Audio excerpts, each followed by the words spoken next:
Hi everyone, I hope you're well. I'm here today to talk to you about daytime sleep and how to encourage your little one to stop those short cat naps. Now before I get started, let me introduce myself. My name's Aimi Palmer. I am a certified sleep consultant and owner of My Little Sleeper, and I help parents to encourage healthy sleep and to solve their children's sleep troubles, whether or not it's evenings or night times, transitioning through sleep cycles and eliminating the props like the pacifier. I also want to introduce you to Olivia.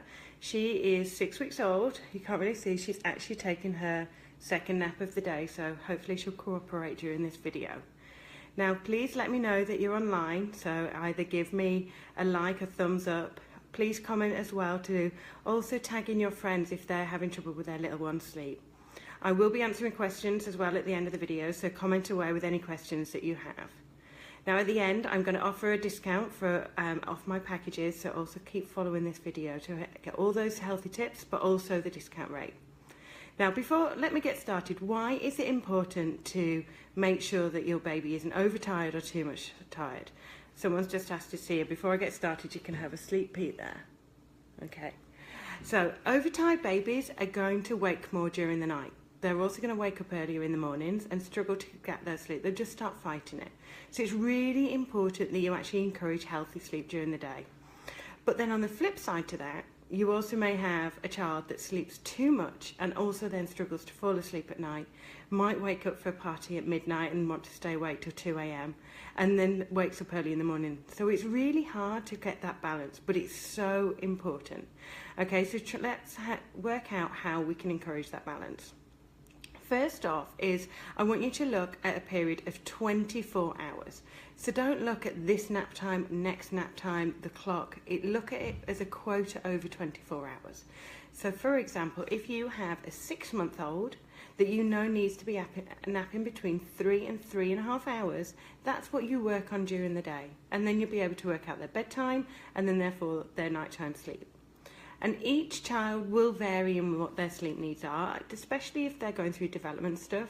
And so watching it as they grow up is important because it will change as the older they get and more that they need less sleep. Now, I'm going to start with newborns. Seeing as I have a newborn here, this is a perfect example. For the first month, and this very much happened, is that you will find that they will just sleep hours and hours in a day. It's almost like that you feel like they're asleep and they're only awake for maybe 3 hours in a day, and that is normal, totally normal. But when they get to about 3.5 weeks, 4 weeks, you feel like you've been drawn into this like sense of security, and suddenly they won't nap. They'll be out awake for 4 or 5 hours at a time. They'll only do 30-minute naps, and you wonder where this amazing sleeper has gone. And that is normal. Babies take some time to just adjust themselves to this outside world. They were all nice and snug inside, and now suddenly they're able to move their arms further than a centimetre away from their body. So it is very different for them. One thing that I do encourage is the easiest way to encourage sleep during the day is swaddling. So if you're swaddling at night time, also swaddle during the day as well. And that's going to help that startle reflex and help stop them waking themselves up. But the main tip, and this is my tip number 1 for today, is to actually just get them to sleep in those newborn stages wherever they can sleep, okay, as long as it's safe. So make sure that you're encouraging and following the AAP recommendations, so it's a flat, firm surface on their backs, no extra blankets in there with them, and no soft toys that you've no doubt got numerous of from your registry. So make sure it's a safe surface, but just if they're accepting sleep. So if you know that the Tranquilo Mat is the one thing that gets them to fall asleep, then use it. It's absolutely fine. You need to then reduce the setting down so it stops the vibration. It's going to be fine. So wherever they can get some sleep, that's where you're going to encourage it. Don't worry too much about putting them drowsy but awake at the early stages, because their bodies developmentally and cognitively are just not ready for it. The next tip in terms of newborns is really reduce their awake time. A lot of people think that the longer they're awake, the easier it is for them to fall asleep. And in fact, it's the opposite. So just keep it to around about 45 minutes to 60 minutes, and that will help encourage them to fall asleep. So make sure that you're not stretching them too far. Keep it reduced down. That's the next big tip for you. And when I say 45 minutes 45 minutes to 60 minutes. That's including the feeding. Now, I know a few of you are probably sitting there thinking, my baby will wake up from their nap, I will feed them, and then they pretty much pass straight out during a feed, and then they'll only be awake again for another half an hour. You need to distinguish between awake time and asleep. Okay, so no dozing on and off whilst they're feeding. It's either asleep or awake. You don't want to try and wake them back up again if they have fallen asleep during that feed. If they're going to fall asleep, they are going to fall asleep. But just really be conscious of trying to keep this as awake time. And that's going to make it so much easier for you for them to have that longer nap because they've been awake long enough. Now, the next area I'm going to cover, so that's newborns, is from 3 months upwards. And this is when they start to produce the melatonin hormone. And that's the hormone that helps you fall asleep and stay asleep, okay? So it's all very useful for us, you know, when we wake up in the middle of the night and we're able to go straight back to sleep again. But newborns actually don't develop this, like I said, till 3 months. And you have to start encouraging this sleep. So this is where you'll find that your baby's probably starting to do those 30-minute cat naps, and you need to kind of do some intervention, sleep intervention we'll call it. Now, the first thing is to try and get them to sleep in the same sleep space that they sleep at night. I know it's difficult if they go to daycare or if they sleep somewhere else, but if you can, get them into their own beds, or at least a consistent bed. So if they're at daycare, they'll always be in the same bed. 90%, like I said. So the odd time if you need to go out to the store and go in the stroller, that's fine. You don't need to worry about it too much. But the more you would do, the more accepting they're going to be asleep. Now, from 3 months as well, they can start putting themselves to sleep. And you don't have to do this as a drastic measure one night. Be like, okay, tonight we're going to fall asleep on our own. It's something you build up. And finally, again, that age-appropriate wake time. So the older they get, the more awake time they have. So look at their age and work out how long they should be awake for in between naps. Now, the main thing in terms of getting them to stop catnapping, should I say, you don't want them to catnap, to actually encourage them to sleep longer, is their environment. So go into wherever they take their daytime naps and have a look around. Do you use white noise? You want to have white noise consistency whilst they're napping. Mainly because during the day, that's when they have the most amount of noise that's going on. Whether it's a doorbell or a dog barking, something's going to stir them from that deep sleep. Also, look at how light it is in the room. By 3 months, they're going to be over the day-night confusion, and so you don't need to worry too much about whether or not they're getting confused and napping too much during the day. Make it pitch black. Any kind of light, and there we have noise during the day. That would have been a white noise moment for us. So any kind of light that's going to come into the room is going to suppress that production of melatonin. So if you can get it really dark, use those blackout blinds. That's going to help those lengthy naps. The next thing is replicate your evening activity. So for example, if you have a bedtime routine that takes 20 to 30 minutes, your nap routine should be similar, but just a lot shorter. 5 minutes is plenty of time for a nap routine. It will include, if you wear a sleep sack at night, also make sure they wear the sleep sack during the day as well.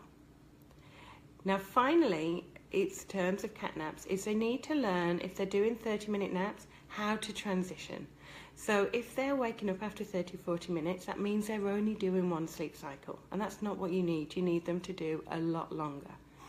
So if, for example, they wake up after 30 minutes and the Tranquilo Mat, you know, you've turned it off, you can turn it back on again and help them transition straight through from one sleep cycle to the next. Once they start to learn that, they'll start to do the 2-3 hour naps when they learn to do those transitions. At 3 months, this is when they actually come into the cycle-based sleep, so they need to learn how to do it. The older they get, the easier it's definitely going to be, but you will need to help that encouragement with them. Now the next area, so my top tip there is, like I said, age-appropriate wake times. So next area I want to talk about is nap transition, and this is a question I must get off maybe 90% of families. Is my baby ready to drop a nap? Are they having too many naps? How many naps should they be having at their age?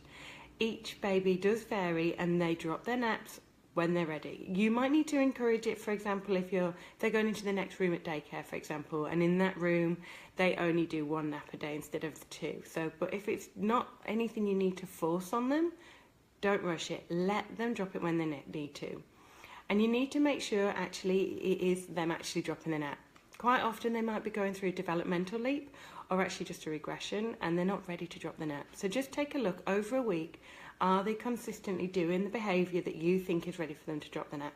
For example, they may be just not having the nap, And that's the most frustrating one, because you put them down for their morning nap or afternoon nap, and all they do is sing away their ABCs at the top of their voice instead of sleeping.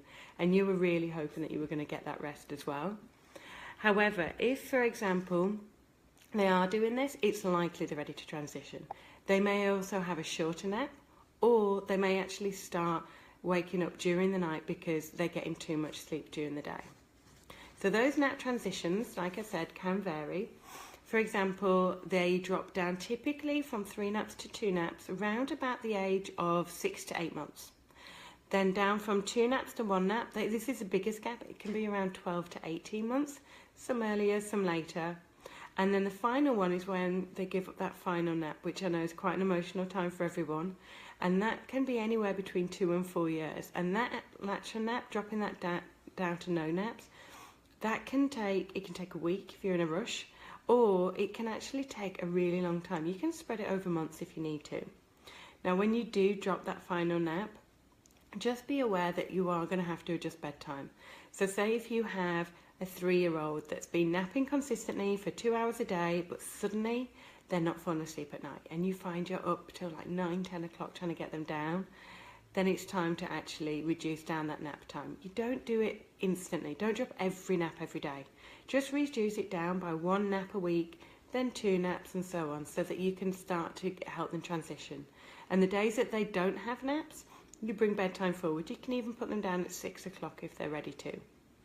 So that's nap transition. So don't rush them, and make sure they're not a regression or developmental leap.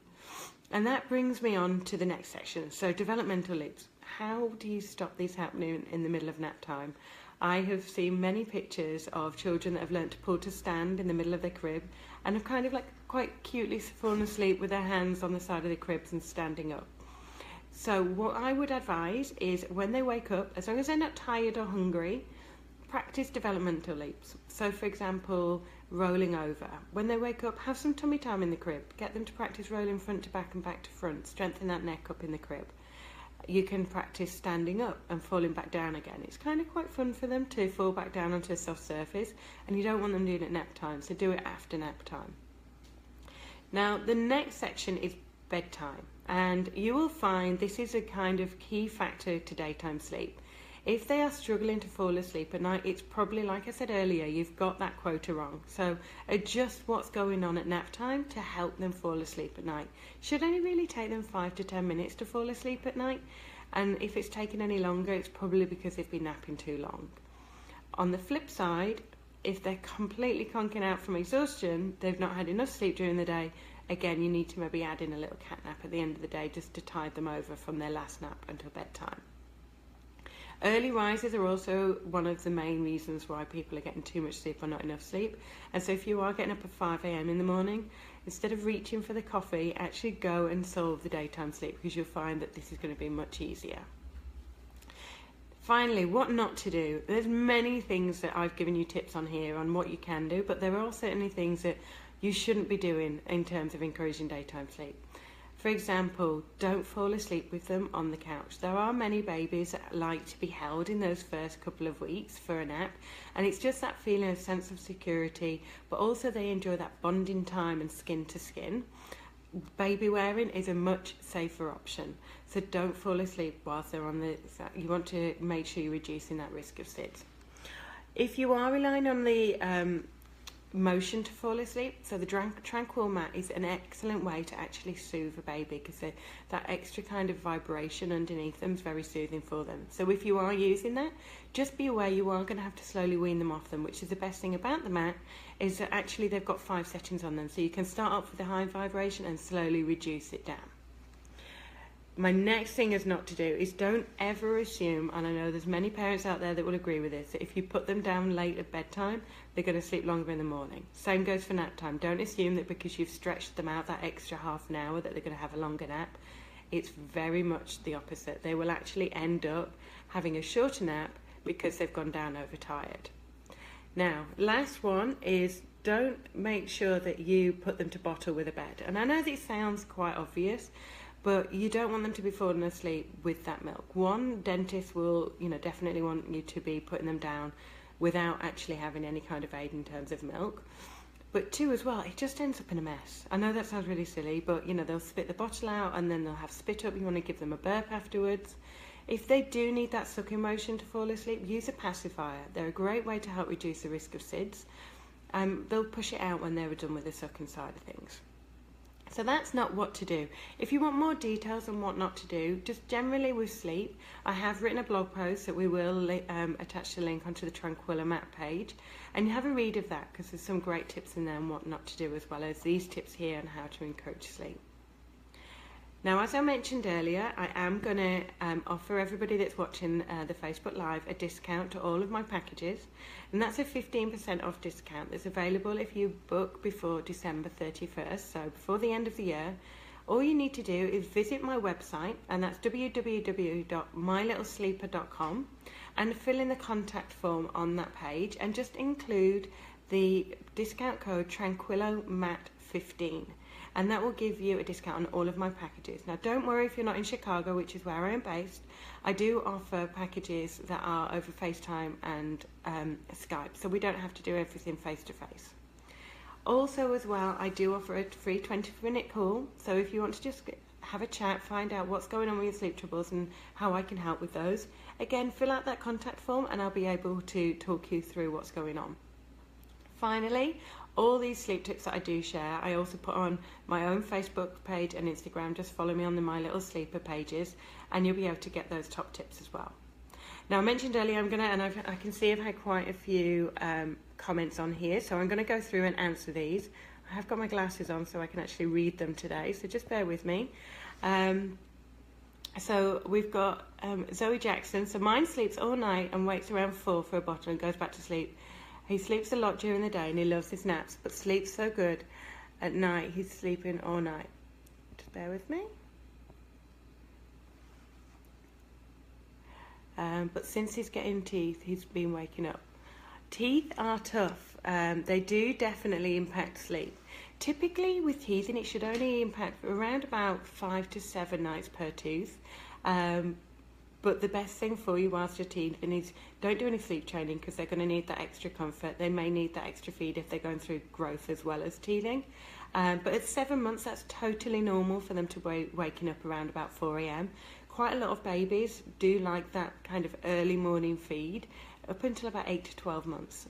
So if it's just up and going back to sleep again after a feed, it is normal.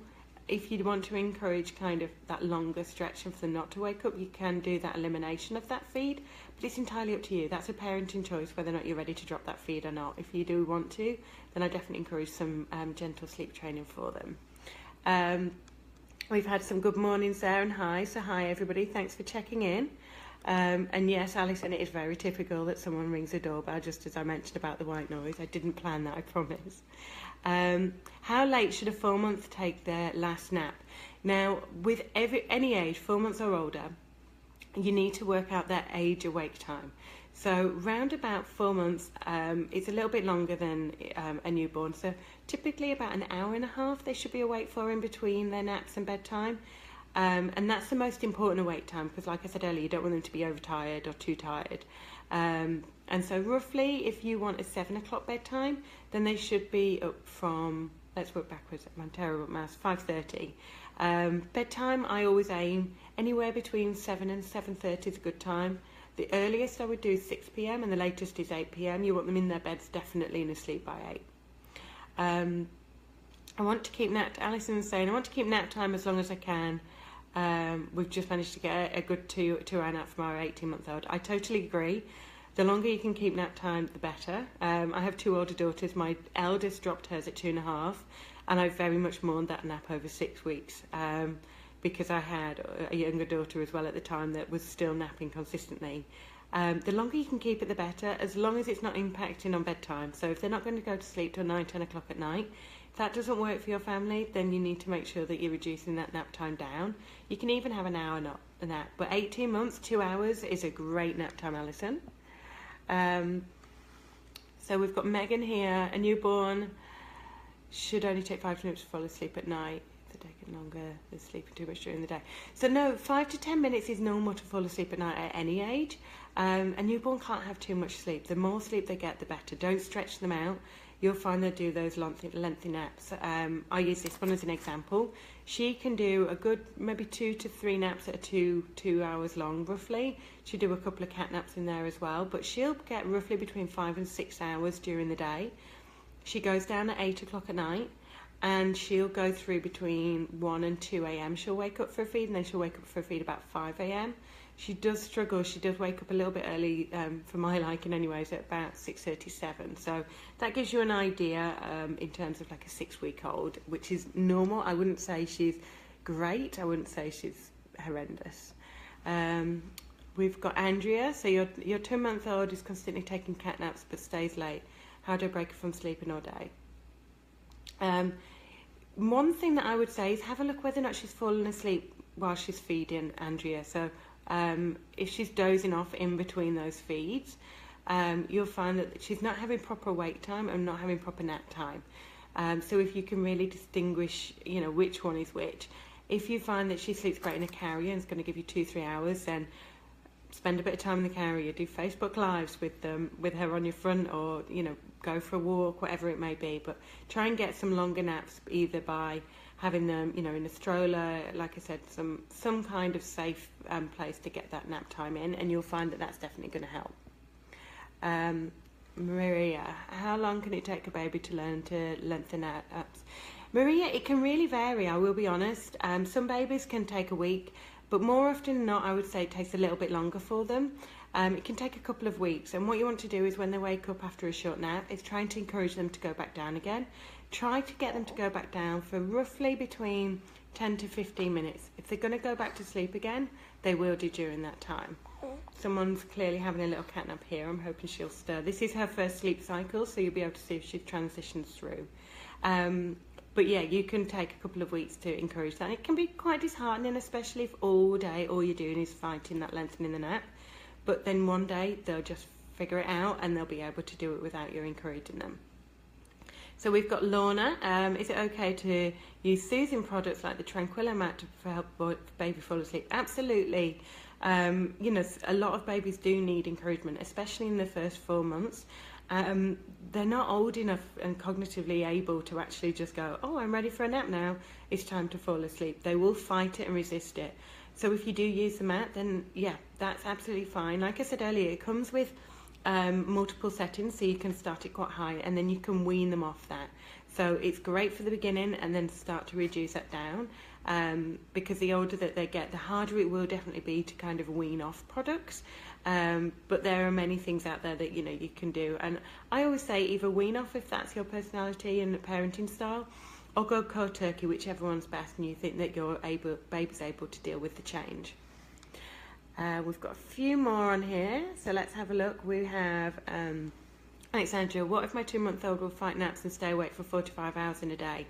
Absolutely, that does happen. I've had many parents that say, you know, an hour awake time just isn't possible. They'll fight it for 5 hours. They're dozing. They're having 5-10 minutes here or there. So if you pop in the car, they've had a little nap. They've had a little nap in the stroller. Then they were feeding and have a little nap. So your 5 hours awake time, they've had little naps, but they're like disco naps that we have before we go out. That's what they're doing, is they're having little power naps instead of a proper nap. So make sure that you commit and say, right, okay, it's nap time, and you work on getting them to fall asleep for nap time, and just keep going and be consistent. You might want to try over a week or two that every day you commit to making sure you reduce that awake time down. We've got another question here. My oldest son stopped napping at the age of 2 on his own. Could the same happen with my other son? No, not at all. I mentioned earlier I've got 2 daughters. The oldest one stopped at 2.5 months, and the youngest one, she turned 3 in July, and in October we decided to drop her nap because she was fighting bedtime and we had a newborn and it was just too much for her. So she would have kept napping much longer, and I've known people that have got multiple children. One's dropped the nap early and the other one's dropped at like 4 years old. So you know, each baby has their own sleep behaviours. They're all different, as you know, and so that's the same. They'll have different sleep behaviours. And then we have our last comment here. 4 months, how many naps a day? It can vary, but I would say at 4 months they should be taking at least 3. possibly 4 to 5. If it's 3, then it should be 3 long ones, but at that age I would hope they'd be taking, you know, 4 or more naps per day, Emma. Now, hopefully this has been useful tips for you, and I've answered all your questions. If you've got any last minute ones in there, I can try and answer them as well. It has been great to talk to you all. I'm very glad that Olivia kept asleep for us. As I mentioned, if you have any more questions, you can comment. I will try and answer those in the next 30 minutes whilst I am on the Tranquilo Mat page. If you do want to contact me, please either give me a call or send me an email via my website, and I'll be able to answer them. I hope you have a great day. Oh, we've had one more question in here. I'll answer this just before I say goodbye. And Emma, you're welcome. My 4 months just started rolling his tummy. He does not like being on his tummy, but wants to keep rolling. Okay, tummy sleepers. This is a really good question, so thank you for asking that. It's very difficult as a parent when they start to roll on the stomach, because you have all been told by no doubt the paediatrician in the hospital they need to go on their back to reduce the risk of SIDS. You need to make a decision. At 4 months old, they have got the neck strength to be able to turn the neck from side to side, but still do lots of tummy time with them to help encourage it. If they don't like being on the stomach when they roll over during sleep, just go in and roll them back again. Give them a little pat on their butt, a bit of kind of encouragement to fall back asleep again. And it can take 1 to 2 weeks for them to get used to it. I haven't had many babies that have taken much longer and never kind of figured it out. Switch them back over if they don't like it. Once they figure it out, it's up to you. You don't have to flip them back over in their sleep, but you can do. But they will take, like I said, 1 to 2 weeks, and unfortunately it's just a case of time. There isn't really anything you can do to get them used to it, other than, like I said earlier, do some activity time in the crib, do some tummy time, just so it becomes familiar for them. And then decide whether or not you want to flip them over in their sleep or not. But you don't. The AAP says that you don't have to at the age of 4 months, but certainly put them on their back for them to fall asleep at the beginning of their nap or bedtime. So it was great to talk to you all. Thank you for all checking in and all of the likes that you gave me during the video, and hopefully I will speak to some of you again soon. Thank you.